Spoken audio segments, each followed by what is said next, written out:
I wanted to just make a quick video here to talk about timing, because there is a lot going on. Everybody knows the state of the union, so to speak.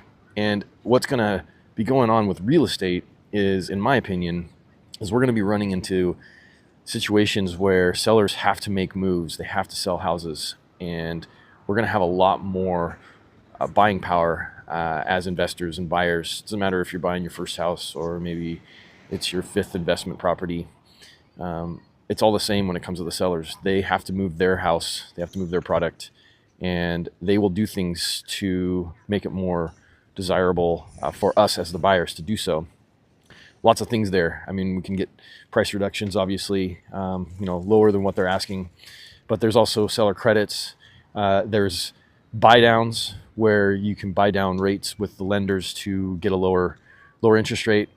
There's massive repairs that can be done, from the seller's standpoint. I mean, all kinds of negotiating standpoints that the buyer has to their advantage. And I'm really stressing to all of you out there that are kind of on the fence, and more importantly, those who are like, now's not the right time to buy. And I challenge that.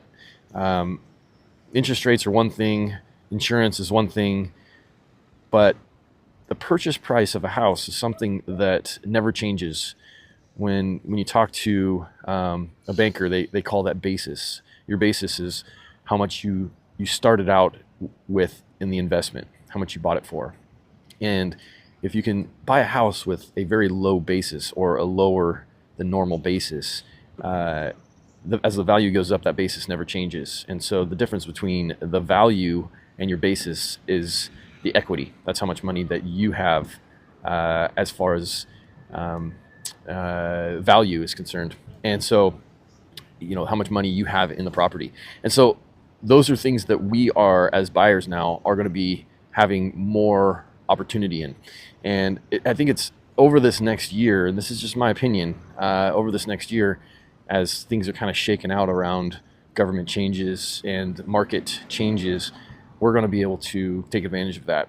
So if you're out there and you're renting and you're trying to figure out what to make of this real estate world, like, now is a really great time to go get prepared. Go find a good lender that you trust and that can help you step through the process and get yourself approved for an amount of money. And it doesn't matter how much it is. Maybe you're only right now approved for $125,000 in a loan, and that's all right. But talking with the lender to say, what is it going to take for me to get to, say, $300,000? And he may say things like, well, you need more income, right? You need more of a down payment. And maybe over the next 6 months, 8 months, a year, maybe even 2 years, you can work through those steps to be able to get more income. You won't know how much income you need until somebody tells you how much income you need. And then that's your goal, right? It's very easy for you to go to your boss and ask for a raise, but you're more confident when you go there, ask for a raise for a reason, right? I need a raise because. Saving money is another one, right? Start putting that cash away. Your discretionary income, after you've done your budget, anything left over, that's money that you can start putting away to save for a down payment. And you'd be surprised how little of a down payment you actually do need. There's programs out there where you only need 3.5% sometimes in the down payment.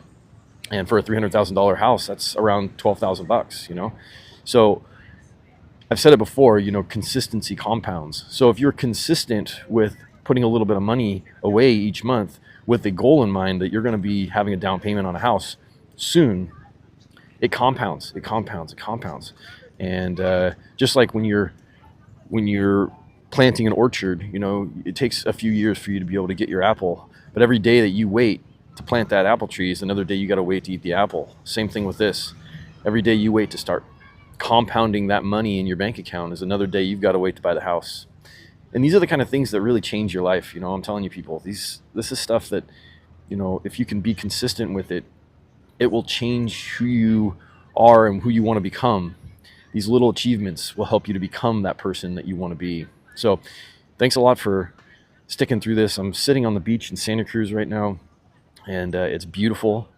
And I just wanted to share with you a little bit on where I see things going and encourage you to take advantage of this next time. And honestly, I love talking about this stuff. I study it, I practice it.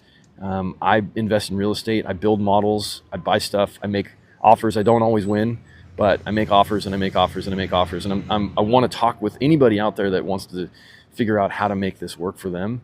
It's not that hard. You just send me a comment, and I will send you a link so that you can get on a calendar time that works for you and for me. And we'll spend 20 minutes or a half hour or an hour. It doesn't matter. Let's just chat. I love talking about this stuff. I want to help.